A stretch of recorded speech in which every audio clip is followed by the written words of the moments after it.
जय Hind everyone. So modern का हम लोग जो है अर्ली स्टार्ट कर रहे हैं बिकॉज एंशियंट का मेजर पार्ट हमने कवर कर लिया है। ऑल तो डायनेस्टी की है।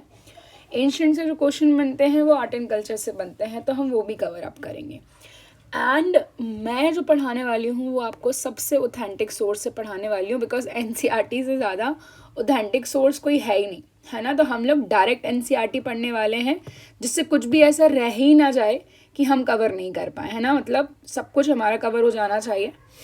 सो यहाँ पे हम लोग मॉडर्न हिस्ट्री शुरू करेंगे और मॉडर्न में भी हम सबसे पहले आखिर क्या क्लासिफिकेशन है कि क्यों मॉडर्न को मॉडर्न बोल रहे हैं। तो मॉडर्न को मॉडर्न बोलने का रीज़न इसलिए या रीज़न ये है कि ब्रिटिशर्स जो हैं वो आ गए थे भाई इंडिया, ठीक है।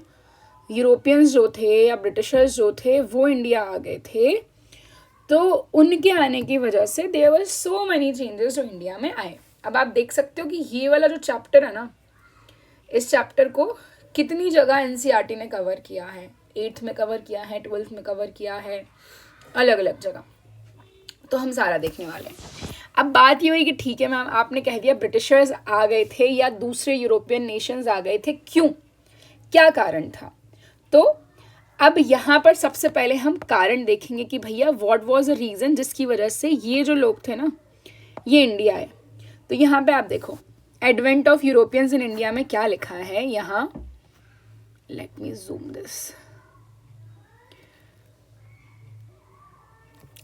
Advent of Europeans in India, तो यहाँ पे हमें देखने को मिल रहा है कि भाई जो ट्रेडिंग रूट था ईस्ट और वेस्ट के बीच में, यानी कि हम कह सकते हैं इंडिया के बीच में और जो वेस्ट था उसके बीच में, हमारा जो ट्रेडिंग रूट था वो कहाँ से होता था, टर्किश से होता था, तुर्की से होता था।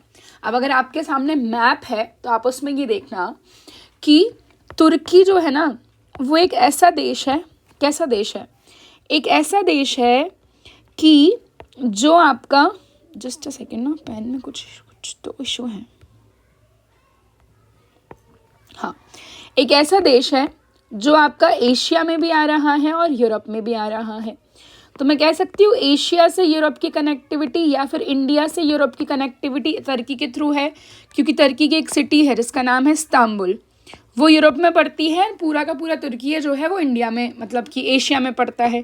तो बोले ठीक है, हम समझ गए कि जो लैंड रूट था वो तुर्की के थ्रू था, ठीक है। बट हुआ क्या, यहाँ पे जो एम्पायर था, कौन सा, Ottoman empire. Ottoman empire, conquest of Asia minor and the capture of Constantinople. तो कॉन्स्टेंटिनोपल जो तुर्की के राजा थे उनको कैप्चर कर लिया गया, और एशिया माइनर तुर्की का ही नाम है, याद रखना। तो अब हुआ क्या, अब यहाँ पर जो लैंड रूट था ना उसमें दिक्कत आ गई, ठीक। So the western Europe states including Spain and Portugal were denied any share in the trade through old route by the merchants of the Venice and Genoa who had monopolies these routes. तो ये जो roots थे, ये जो रास्ते थे, तो वहाँ पर स्पेन, पोर्चुगल, इन सबको क्या कर दिया गया, डिनाई कर दिया कि भैया ट्रेड रूट में, कुल मिला के याद रखो सबकी एंट्री बंद कर दी गई। अगर कोई किसी को एंट्री करनी है ना तो फिर अच्छा हैवी अमाउंट देना पड़ रहा है। तो अब बात ये आ रही है कि यूरोपियंस ने बोला कि एक काम करो ना, ये जो लैंड रूट है इसको कहानी ख़त्म कर दो, एक काम करते हैं सी रूट ढूंढते हैं। कहाँ कहाँ जाने के लिए, इंडिया और इंडोनेशिया जाने के लिए सी रूट ढूंढते हैं। तो इनने ढूंढा भाई, अलग अलग कंट्रीज़ ने अलग अलग काम किए, जिसमें हम सबसे पहले देखेंगे first step was taken by Portugal and Spain. तो भाई फाइनली जो इंडिया आया ही was Vasco da Gama in 1498, और जिसको कहते हैं कि भाई जिसने आपका सी रूट जो है इंडिया का वो खोजा है। डिस्कवरर ऑफ इंडिया नहीं है Vasco da Gama, he is just a founder of the sea route, है ना। New all sea route from Europe to India, he sailed Africa around Cape of Good Hope. अब ये cap of Good hope क्या है ये सब बताती हूँ मैं, देखो। तो पोर्चुगीज़ में सबसे पहले आपको याद रखना है यहाँ का एक प्रिंस था जिसका नाम था डॉम हेनरिक, या फिर इसको हेनरी द नेविगेटर कहा जाता था। तो मैंने बोला कि भारत आने वाला सबसे पहला पोर्चुगल नागरिक, पोर्चुगीज सिटीजन कौन था, वास्को डी गामा।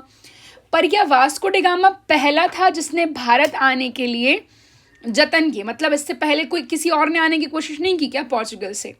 तो ये जो भाई साहब थे ना, इनको बड़ी मची हुई थी भारत जाने की। अब समझो, रीज़न समझो क्या है। सबसे बड़ा कारण था जो हमारी ब्लैक पेपर है ना, वो ब्लैक पेपर यानी कि काली मिर्च, या फिर मैं कह दूं कि भारतीय मसाले। यूरोपियंस को इंडियन स्पाइसेस की आदत हो चुकी थी। तो मतलब ये समझ लो कि इनकी दाल में जब तक काली मिर्च का तड़का नहीं लग रहा ना, जब तक इनको मज़ा नहीं आ रहा है ना। इसके बाद यहाँ पे बोला गया कि भाई सी रोड ढूंढो, किसके, कहाँ जाने के लिए? इंडिया के लिए। कौन बोल रहे हैं ऐसा? हेनरी। कौन बोल रहे हैं ऐसा? हेनरी। तो इसने क्या किया, इसने अलग अलग लोगों को भेजा। किस किस को भेजा देखते हैं। देखो, तो प्रिंस हेनरी ने 2 और 3 शिप्स भेजी हर साल, मतलब 1418 से ही ट्राइड कि कैसे भी पहुंच जाए, बस कैसे भी पहुंच जाए, है ना। अब दिक्कत ये थी कि इंडिया में ऑलरेडी अरब्स थे और अरब यूरोपियंस के राइवल्स थे।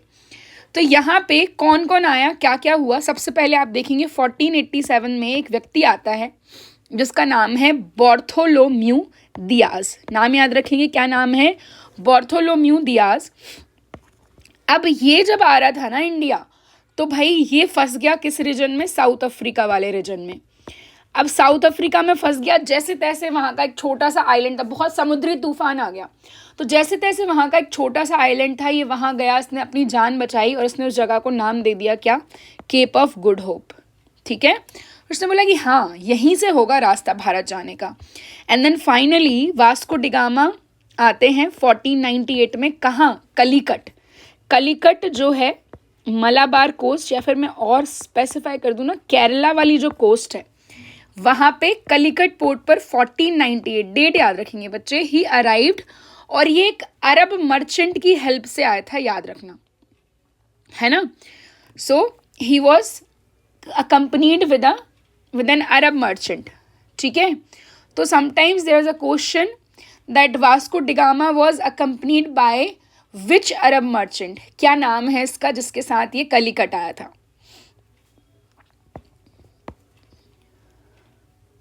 ठीक है, कभी कभार पूछ लेते हैं इसके बारे में। तो इसका नाम था अब्दुल माजिद। क्या नाम था? नाम बता दे रही हूँ आपको मैं, अब्दुल माजिद। ठीक है, और कहाँ आया था? मलाबार। अब यहाँ पर हिंदू रूलर था जिसका नाम था जैमुरिन। क्या नाम था इसका? इसका नाम था जैमुरिन। जैमुरिन ने वेलकम किया, अरे भाई भाई एक यूरोपियन आया है हमारी कंट्री में, मतलब हमारे किंगडम में, तो एकदम बिल्कुल खुश हो रहे हैं। देखो, खुश वुश नहीं हो रहा था वो, बात ये थी कि उसको ये पता था कि अब ट्रेड होगा, है ना। किसी भी राजा के लिए अच्छा ही है ना, कोई बाहर का आ रहा है तो ट्रेड करेगा। तो Zamorin was a king who welcomed Vasco da Gama. और जब वास्को डिगामा यहाँ से गया ना, तो he return on his ship with a cargo. Cargo मतलब जो सामान लेके जाता है उसको बोलते हैं शिप पे। और भाई वो लेकर के गया काली मिर्च। ठीक है, मान लो 1 रुपए की काली मिर्च थी तो उसने 60 रुपए में भेजी है, 60 टाइम का प्रॉफिट हुआ है। मान लो 10 रुपए की है तो 600, 100 रुपए की है तो 6000, इस लेवल का प्रॉफिट हो रहा था। तो बड़ा ही ऑब्वियस है, इतना प्रॉफिट हो रहा है तो बार बार आएंगे। तो फिर ये दोबारा आता है, चला गया, फिर ये वापस आता है 1502 में। और आपको याद रखना है क्या, पोर्चुगीज़ ने अपनी पहली फैक्ट्री 1502 में कोचीन में इस्टेब्लिश की है। और कौन इस्टेब्लिश करके गया? Vasco da Gama. ठीक है, since the 16th century Portuguese enjoyed a rival monopoly, virtual monopoly, किसके साथ? जो आपकी ईस्टर्न ट्रेड थे ना वहाँ पर। अब होता क्या है, देखो अब इनका अच्छा खासा ट्रेड चलने लग गया। पहले आए तो सिर्फ ट्रेड करने थे, अब ये अपना स्टैब्लिशमेंट बिठाने लग गए। तो सबसे पहले जो वाइसरॉय बना, या फिर आप गवर्नर भी कह सकते हो, कोई दिक्कत नहीं है, कौन बना? Alfonso de Albuquerque. कौन बना? Alfonso de Albuquerque. ये भैया पहला वाइसरॉय बनता है या पहला गवर्नर बनता है, कहाँ का? इंडिया का, पोर्चुगी गवर्नर। और इसने एशियन कोस्ट पर, स्ट्रेट ऑफ हार्मोज, पर्शियन गल्फ में, सब जगह, मलक्का हो गया, मतलब मलक्का मलेशिया, मलक्का स्ट्रेट, इन सब जगहों पर क्या कर लिया है? अपनी मोनोपोली स्टैब्लिश कर ली। And they were successful in maintaining their possession in India. Possession मतलब अधिग्रहण करना. और क्योंकि आप देखो ये वाली लाइन याद रखना, यहाँ से सवाल पूछा गया है कि भाई पोर्चुगीज़ जो थे उनको क्यों इतना आसान रहा, क्यों? क्योंकि साउथ में यहाँ पे मुगल्स देखने को नहीं मिल रहे हैं. They were successful because the naval superiority and absence of strong enemy as Mughal in south India. South में मुगल्स नहीं थे. तो पहला व्यक्ति आने वाला वास्को डिगामा 1498. पहला गवर्नर अल्फोंसो डी अल्बुकर्क. राजा कौन था जहां ये आया था? तो वो था ज़ैमोरिन. ठीक है. अब देखो हमने देखा कि भाई यहाँ पे आप बोल रहे हो कि अल्बुकर्क पहला गवर्नर था, पर फिर आप एनसीईआरटी नाम दे रही है फ्रांसिस्को डी अल्मेडा का. देखो अब अंतर क्या है भाई. फ्रांसिस्को डी अल्मेडा बना तो सही governor, but he was not that powerful. He was not that powerful. तो बोला गया founder of, consider as a real founder of Portuguese power in India. इसलिए अल्फोंसो डी अल्बुकर्क का नाम हमने पहले पढ़ा. Although the first governor was कौन? फ्रेंकोइज डी अल्मेडा, या सिर्फ अल्मेडा याद रख सकते हैं. बट जो एक्चुअल पावर का फाउंडर था he was Alfonso de Albuquerque. फिर हमें एक नाम और मिलेगा जो याद रखना है, that is Nino D Cunha. ये 3 नाम याद रखने हैं हमें पोर्चुगीज से. अब इनमें क्या क्या याद रखना है वो सब याद करा रही हूँ. ठीक है. देखो सबसे पहले फ्रांसिस्को डी अल्मेडा 1505 से 1509. ही defeated the combined naval fleet of sultan of Egypt and ruler of Gujarat. तो इजिप्ट के सुल्तान प्लस गुजरात का रूलर ने मिलकर के अटैक किया पोर्चुगीज पर, बट इनकी कंबाइंड पावर को हरा दिया. किसने? अल्मेडा ने. ठीक है. फिर इसने एक ट्रीटी जो है वो लेकर के आया. पॉलिसी टाइप है. इसका नाम है क्या? क्या नाम है बच्चे? इसका नाम है blue water policy. Blue water policy ये बोल रही है कि भैया इंडियन सब कॉन्टिनेंट में सिर्फ और सिर्फ पोर्चुगीज ही क्या करेंगे? ट्रेड करेंगे. ठीक है. साथ ही साथ ने इसने क्या बनवा दिए हैं? फोर्ट्स बनवा दिए हैं. कहाँ? अंजदीवा, कैननौर एंड कोचिन. तो हमें फोर्ट देखने को मिल जा रहे हैं. तो क्या क्या याद किया? पहला governor and Francisco de Almeida. Francisco de Almeida ने sultan of Egypt and ruler of Gujarat को हराया है इन 1509. But in which battle? अब भाई आप बोल रहे हो लड़ाई हुई है, हराया है, ये हुआ वो हुआ, पर कौन सा बैटल हुआ? ये भी तो जवाब दो. तो भाई यहाँ पे एक्चुअली इनने बैटल का नाम ही नहीं दिया. तो मैं आपको बता रही हूँ बैटल का नाम है द्यू. बैटल ऑफ व्हाट बच्चे? Battle of द्यू.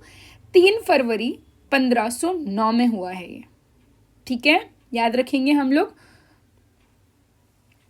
चलो फिर आते हैं अल्बुकर्क भाई साहब. अल्बुकर्क भाई साहब से अरे अभी बताया कि ये तो real founder of supremacy of Portuguese के नाम से उसको जाना जाता है. ठीक है भैया, जान लिया. फिर और क्या करा भाई साहब ने? इनने गोवा को कैप्चर किया. अब देखना गोवा हमें 2 जगह मिल रहा है. गोवा को कैप्चर करा 1510 में बीजापुर से. किसने? अल्बुकर्क ने. पर गोवा को राजधानी 1530 में नीनो डी कुन्हा ने बनाया है. ये याद रखना. गोवा को राजधानी किसने बनाया है? नीनो डी कुन्हा ने बनाया है. ठीक. कैप्चर किसी और ने किया है और कैपिटल किसी और ने बनाया. ठीक. फिर इसके टाइम पे जो प्रैक्टिस ऑफ सती थी वो खत्म हो गई थी और इसने बोला था पोर्चुगीज को नेटिव फीमेल से शादी करे, भारतीय लोगों से शादी करे, ऐसा कह रहा था. नीनो डी कुन्हा ने ऐसा कुछ ज़्यादा काम नहीं किया. कलिकट जो कि वास्को डिगामा जिसको कैपिटल बना के गया था उसकी जगह गोवा को कैपिटल बना दिया है 1530 में. एनेक्स द्यू एंड बसीन. जो बहादुर शाह था ना, अभी ऊपर देखा हमने सुल्तान ऑफ गुजरात, वो यही था. कौन? बहादुर शाह. तो बहादुर शाह ऑफ गुजरात जो है इससे द्यू और बसीन छीन लिया है 1534 में. ठीक. फिर अल्फोंसो डी सूजा तो ही succeeded Nino D Cunha, but यहाँ से कुछ ज़्यादा हुआ नहीं. इसके टाइम पे सेंट जेवियर जो है वो गोवा आया था. और बस आपको ये 3 नाम याद रखने हैं, अल्मेडा, अल्बुकर्क और डिसूजा. चलिए पोर्चुगीज का कंट्रीब्यूशन देखते हैं. पोर्चुगीज ट्रेडेड क्या? Pepper, arms and ammunition and war horses with royal monopoly. Monopoly का मतलब क्या होता है बेटा? एक अधिकार, मतलब सिर्फ इनका अधिकार, ठीक है। इसके बाद और इनने क्या किया है, they opened up India's trade with Japan from which copper and silver were obtained. तो इन्होंने इंडिया का ट्रेड शुरू कर दिया, किसके साथ, जापान के साथ, और वहाँ से कॉपर और सिल्वर जो है वो मिल रहा था। इसके बाद भारत में पहली बार प्रिंटिंग प्रेस, इंडिया में पहली बार प्रिंटिंग प्रेस 1556 में पोर्चुगीज़ ने ही शुरू की है।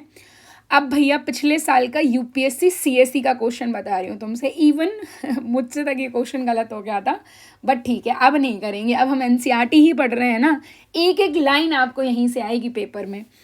सो यहाँ पे कल्टीवेशन टोमेटो, पोटैटो, चिली इन्होंने शुरू किया। किसका, टोमेटो, पोटैटो और chilli. Fruits, pineapple, papaya were also introduced by the Portuguese. Pineapple and papaya को भी इन्होंने ही इंट्रोड्यूस किया है, right. Then we have the cultivation of tobacco and maize. तो मक्के का और टोबैको का कल्टीवेशन भी कौन ने शुरू किया है, पोर्चुगीज ने। And they are also credited with the first scientific work on Indian medicinal plant. Basically medicinal plant की बजाय ये वीड बोलना चाह रहे हैं, गांजा बोलना चाह रहे हैं, ठीक है।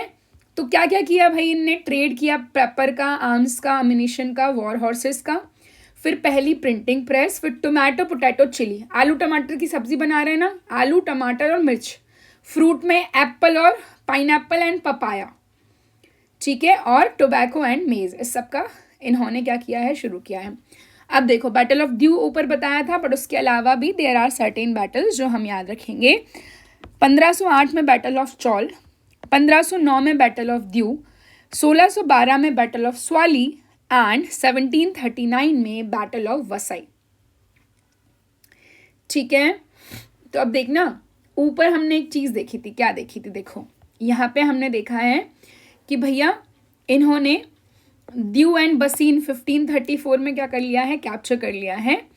सो देखो बैटल ऑफ चौल 1508, पहले तो ये ईयर याद कर लिए। फिर पोर्चुगीज़ और कंबाइंड फोर्सेस इजिप्ट और गुजरात वाले के साथ इन्होंने बैटल लड़ा है, बट इसमें पोर्चुगीज़ हार गए थे, इसलिए ज़्यादा इंपॉर्टेंट नहीं है ये। बट बैटल ऑफ द्यू में पोर्चुगीज़ जीत गए हैं। सेम फोर्सेज हैं, दोनों बैटल सेम लोगों ने लड़े हैं, इजिप्ट और गुजरात वाला साथ में और पोर्चुगीज़ एक तरफ। तो चौल हार गए और द्यू जीत गए। सी डी कैसे याद रखोगे, सी डी, सी वाला हार गए, डी वाला जीत गए, ठीक है। Battle of सॉली fought between Britishers and Portuguese, और इसमें पोर्चुगीज ने सूरत दे दिया किसको, ब्रिटिशर्स को। Battle of Vasai, it was fought between Maratha and Portuguese, और मराठा जीत गए। तो मराठाज ने इनसे सेलसेट ले लिया, सेलसेट मतलब मुंबई वाला जो एरिया था वो ले लिया। तो ये हमने 4 बैटल याद रखे, चौल 1508, द्यू 1509, Swally 1612, Swally 1612, Swally 1612, Swally 1612 Britishers and Portuguese, Vasai Maratha Portuguese, Vasai Maratha Portuguese 1739। और क्या है पोर्चुगीज से देख लेते हैं तो मैम और क्या बता रहे हैं, और देख रहे हैं भैया, देखो इनका डिक्लाइन शुरू होने लग गया, कारण इंग्लिश और फ्रेंच भारत आने लग गए। अब इंग्लिश के लिए ये सूरत हार गए, फिर हमने देखा है मराठास के साथ भी ये लड़े, तो मराठास ने सेलसेट और बसीन कैप्चर कर लिया। फिर पोर्चुगीज ने बॉम्बे, ये वाली लाइन याद रखेंगे भैया, शादी हो रही है, दहेज दिया जा रहा है। 1662 में पोर्चुगीज को ये समझ आ गया था कि भैया अब ना भारत में रहना है तो हमें ब्रिटिशर्स के पोजेशन में ही रहना पड़ेगा। तो उन्होंने बोला एक काम करो, हमारी प्रिंसेस जो है ना कैथरीन ब्रिगेंजा, उससे आप शादी कर लो। तो इंग्लैंड के किंग चार्ल्स सेकंड की शादी करा दी पोर्चुगीज प्रिंसेस से, और दहेज में दे दिया क्या, दहेज में दे दिया है भैया बॉम्बे। और आगे जाकर के पढ़ेंगे, बॉम्बे का पहला गवर्नर बनाएगा ब्रिटिशर्स में, इसका नाम है गैरोल्ड ऑन्गर, है ना, इसको फादर ऑफ बॉम्बे भी बोलते हैं। और पोर्चुगीज सब हार गए, सिर्फ इनके पास बचा गोवा, द्यू और दमन, जो आखिरी तक भी रहा इनके पास। सबसे पहले आए थे ये भारत में, इंडिया आने वाले सबसे पहले और सबसे लास्ट में गए हैं, याद रखना है ये हमें। और ये हमने देख लिया, सेलसेट और बसीन मराठाज ने ले लिया, छीन लिया इनसे। तो ये हो गए पोर्चुगीज़ ख़त्म। आगे देखते हैं डच। डच कब आए? 1602 में आए ना।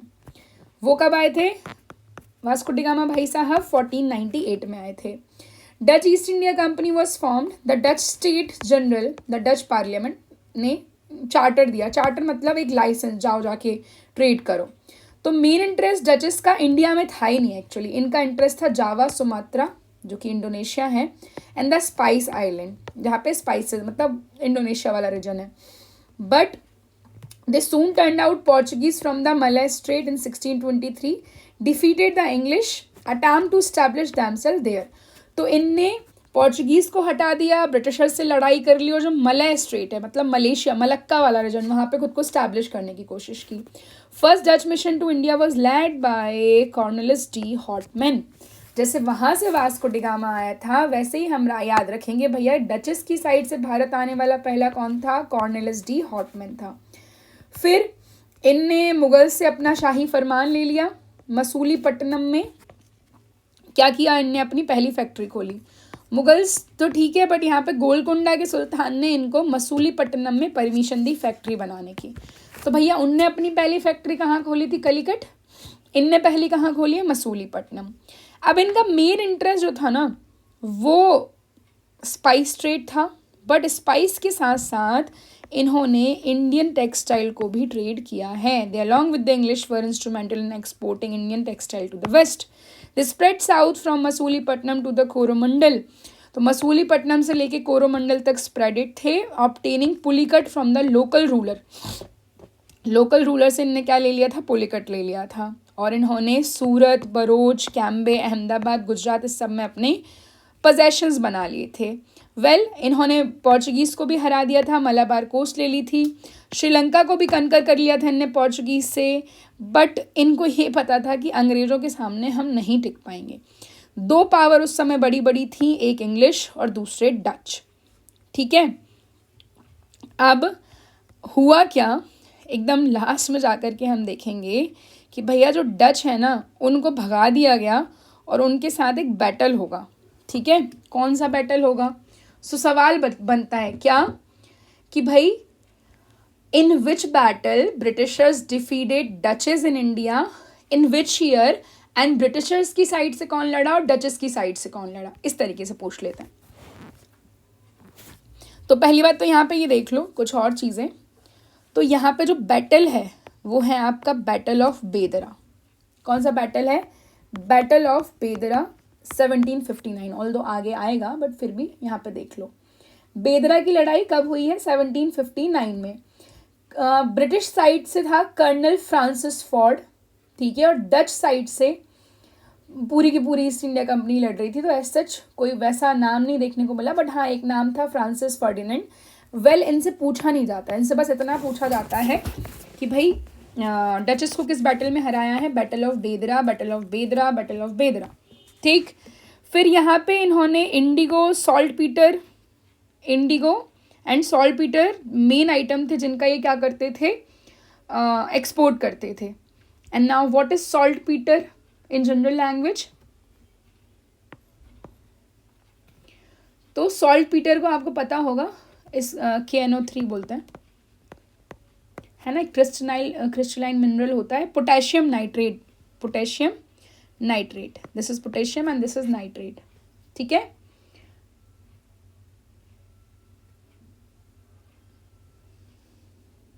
एग्रीकल्चर में इसको एज अ फर्टिलाइजर यूज किया जाता था। और इंडिगो पता ही है नील है। इसके साथ साथ इन्होंने क्या किया है? इन्होंने मिंटिंग की है। मिंटिंग की है मतलब, मिंट मतलब क्या होता है? कॉइन्स। और इनने जो सिक्के चलवाए ना गोल्ड के, उन सिक्कों को कहा गया है पैगोडा। डचों द्वारा इंडिया में जो गोल्ड के सिक्के चलवाए गए, the coins which were minted by Dutches in India were known as क्या? नोन एज क्या? पैगोडा। ठीक है, they issued gold coins depicting an image of lord Venkateshwara from Pulicat mint. ठीक है, तो हम देख लेंगे कौन सी यूरोपियन पावर के कॉइन पे हमें वेंकटेश्वरा मिल रहे हैं। तो ये आपके डच हैं। ठीक है, इनने अपनी अलग अलग जगह पे सेंटर स्टैब्लिश किए, पुलिकट, सूरत, चिंसुरा, कासिम बाजार, पटना, नागपट्टनम और कोचिन। बट पहली फैक्ट्री कहाँ बनाई है? मसूली पट्टनम। ठीक है, चलो अब भैया जो सबसे बड़ी पावर है दैट इज़ इंग्लिश। हालांकि हमें पूरे मॉडर्न में पूरे इंग्लिश और ब्रिटिशर्स यही पढ़ने को मिलेंगे, बट कुछ कुछ बेसिक चीज़ें हैं वो देख लेते हैं। तो यहाँ पे देखो, सबसे पहले तो फॉर्मेशन होता है ईस्ट इंडिया कंपनी का। कब? 31 दिसंबर 1600 में क्वीन एलिजाबेथ इसको बोलती हैं, चार्टर दे देती हैं। कितने साल का? 15 साल का, 15 ईयर्स का चार्टर है, हाँ जाओ ट्रेड करो करके। ठीक है, अब जिस समय ईस्ट इंडिया कंपनी बनी उस समय भारत में रूल है किसका? अकबर का। बट अकबर 1605 में मर जाता है। 1605 में इसका बेटा सलीम है ना, वो राजा बनता है, जहांगीर ना, वो जो है वो राजा बना। फिर जब यहाँ पर आया ब्रिटिशर्स का जो कैप्टन था, कैप्टन हॉकिंस, तो वो किससे मिला? जहांगीर से मिला, ये याद रखना है। ठीक है, अब ईस्ट इंडिया कंपनी ने भी अपने अलग अलग सेटअप बना लिए थे। क्या हुआ है, कैसे हुआ है, हम सब कुछ देखेंगे बहुत अच्छे से। तो देखो, सबसे पहले आप याद रखेंगे, ये हमने देख लिया कि इनको हरा दिया था। कैप्टन विलियम हॉकिंस आता है सूरत जहांगीर से मिलने 1609 में, बट जहांगीर इसको परमिशन नहीं देता फैक्ट्री बनाने की, ये याद रखेंगे। और फिर हमने पढ़ा था अभी 1612 में 1612 बैटल ऑफ सॉली पोर्चुगीज़ और ब्रिटिशर्स के बीच में, जिसमें सूरत हार जाते हैं। कौन? पोर्चुगीज़। फिर होता क्या है एक्चुअली, कैप्टन हॉकिंस ने ट्रीटमेंट कर दिया किसका? जहांगीर का। एक्चुअली नॉट कैप्टन हॉकिंस, इनका जो ग्रुप था उनके, जहांगीर जो था भाई बहुत बड़ा एल्कोहलिक था, उसको लिवर सिरोसिस हो रखा था। तो जो इसके साथ लोग आए थे उसने इसको ट्रीट कर दिया, डायग्नोस कर दिया, मतलब जो भी थी हेल्प कर दी इसकी। तो ये खुश हो गया, तो उसने फरमान दे दिया कि बोले हाँ ठीक है यार, जाओ बना लो फैक्ट्री सूरत में। पर एक्चुअली ब्रिटिशर्स इतने ढीठ थे ना, उनने ऑलरेडी 1611 में अपनी एक फैक्ट्री, इलीगल फैक्ट्री स्टैब्लिश कर रखी थी। कहाँ कर रखी थी अभी आगे बता रही हूँ आपको। फिर थॉमस रो आता है किंग जेम्स की तरफ से। अभी जो है वो ईस्ट इंडिया कंपनी थी, ठीक है, अब किंग खुद भेज रहा है अपने एक एम्बेसडर को थॉमस रो की तरफ से। इसको भी फरमान मिल गया, परमिशन मिल गई मुगल एम्परर जहांगीर से, है ना। फिर सूरत इनका मेन क्या था? मेन एरिया था जहाँ से ये ट्रेड व्रेड कर रहे थे। सबऑर्डिनेट फैक्ट्री अहमदाबाद, बड़ौदा, भरूच, आगरा में भी थी। फिर फाइनली 1687 में बॉम्बे क्या बन गई? इनकी हेडक्वार्टर बन गई, कैपिटल बन गई। मुझे बताओ बॉम्बे को कब, इन विच ईयर दहेज में दिया गया था, है ना। गैरल्ड डोंगर was a first governor of Bombay, इस वजह से इसको फादर वादर भी बोल देते हैं। तो ब्रिटिशर्स को ट्रेड का फरमान तो मिल गया, बट 1611 में पहले इनने मसूलीपट्टनम में अपनी फैक्ट्री बना रखी थी। फिर 1613 में मिला इनको गोल्डन फरमान। किसने दिया? गोलकुंडा वाले ने दिया कि भैया चलो इधर भी बना लो तुम फैक्ट्री सादर्न रीजन में। 1639 में फ्रांसिस डे। देखो ब्रिटिशर्स के 3 मेजर सेंटर थे, कोलकाता, मद्रास एंड बॉम्बे। बॉम्बे में मैंने आपको नाम बता दिया किसका? गैरोल्ड डोंगर का। मद्रास में फ्रांसिस डे नाम याद रखेंगे। और कोलकाता में अभी हम आ रहे हैं, वो भी बता दूंगी क्या है, तो अभी 2 याद कर लो। फ्रांसिस डे ने मद्रास में एक साइट है ना, obtain the site of Madras from Raja Chandragiri, और यहाँ पे इसने बना दिया है फोर्ट सेंट जॉर्ज। ठीक है, फिर आपसे पूछते हैं कि भैया ईस्टर्न साइड पे इनने पहली फैक्ट्री कहाँ बनाई, कब बनाई, ये भी आ रहा है। The position of English on the eastern coast became strong and permanent with the foundation of Madras by the English in 1639, जो कि अभी देखा हमने। They arrived at Hooghly. Hooghly कब आए? 1650 में, और इनने बालासोर उड़ीसा में अपनी फैक्ट्री बना ली। ठीक है, इसके बाद Madras soon replace Masulipatnam as a headquarter, क्योंकि अभी मसूलीपट्टनम था, अब आपका मद्रास बन गया। फिर 1641 में इंग्लिश जो है वो सेटल हो जाते हैं बंगाल, बिहार एंड उड़ीसा में।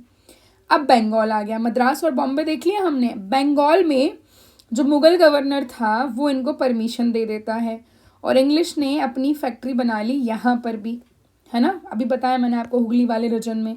फिर पटना, कासिम बाजार, ये वो।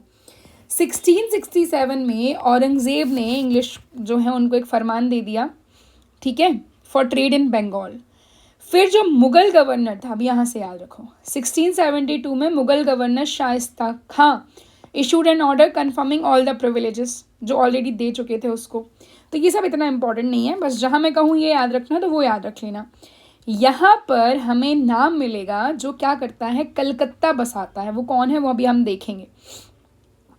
तो देखो, औरंगजेब की डेथ हो जाती है तो English at Calcutta fear the growing trade would be swept away, क्योंकि अगर मुगल्स में आपस में लड़ाई हुई कि कौन राजा बनेगा उसको लेकर के, तो इंग्लिश को लग रहा था कि यार अब दिक्कत हुई है ना।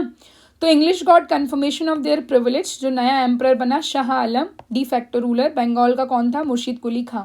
ये पहले गवर्नर था, फिर ये बंगाल का राजा बन जाता है। तो यहाँ पर जो नाम हमें याद रखना है दैट इज फर्रुखसियर।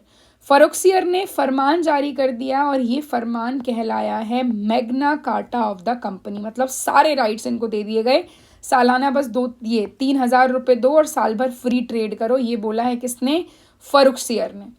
ठीक है, फिर इसके बाद ये हमने देख लिया, बैटल ऑफ बेदरा में इसने हराया डच को और बैटल ऑफ वॉन्डिवर्स में फ्रेंच को हराया। फ्रेंच अभी हम आगे पढ़ेंगे। अब बात आती है कोलकाता वाला जो मैं आपको बता रही थी, नाम है जॉब चारनॉक। जॉब चारनॉक को फाउंडर ऑफ कोलकाता कहा जाता है। इसने अलग अलग एरिया मिला करके कोलकाता बनाया है।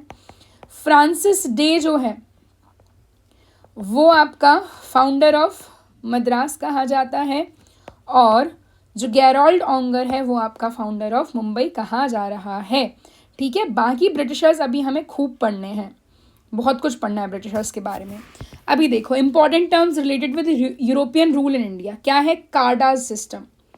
कार्डाज system, it was a naval pass issued by the Portuguese which was compulsory required to be any contingent passing through their territory. अगर पोर्चुगीज की टेरिटरी से कोई पास हो रहा है तो उनके पास एक नेवल पास होगा जिसका नाम है कार्टाज सिस्टम।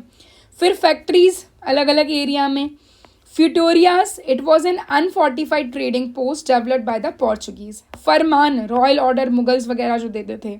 और mercantile, a business enterprise that makes profit primarily through trade. तो ये टर्म्स कुछ हैं, इनमें से आप ये वाला याद रख लेना, और जो हैं दस्तक बस्तक वो अभी हम देखेंगे। डेनिश आते हैं, फर्स्ट फैक्ट्री ये आपको मिलेगा त्रावणकोर वाला जो रीजन है तमिलनाडु, वहाँ बनाते हैं, बट इनने सच कुछ इंपॉर्टेंट किया नहीं है। पोर्चुगीज 1498 पहली factory Calicut. East India company Britishers 1600 पहली फैक्ट्री यहाँ पे ये सूरत में भी बना ले रहे हैं, और जो फुल फ्लेजेड फैक्ट्री है वो मसूलीपट्टनम में बनी है, और पूरे राइट के साथ पहली फैक्ट्री अगेन सूरत में बनी है। ये बस एक टेम्परेरी सेटलमेंट था। ठीक है, इसके बाद आपका जो डच आए 1602, ये भी मसूलीपट्टनम। डेनिश त्रावणकोर, और फ्रेंच सबसे आखिरी में आए हैं, सबसे पहले गए हैं अभी देखेंगे हम, सूरत 1668। ठीक है, क्लैश चलता रहा, लड़ाइयाँ होती रहीं, और अब हमारे पास आ जाते हैं फ्रेंच। तो अब फ्रेंच को हम कवर करेंगे नेक्स्ट क्लास, और उसी के साथ ये चैप्टर वाइंड अप हो जाएगा और हम पूरे फैक्ट्स भी याद कर लेंगे। ठीक है, rest if you are having any doubt then you can comment down below.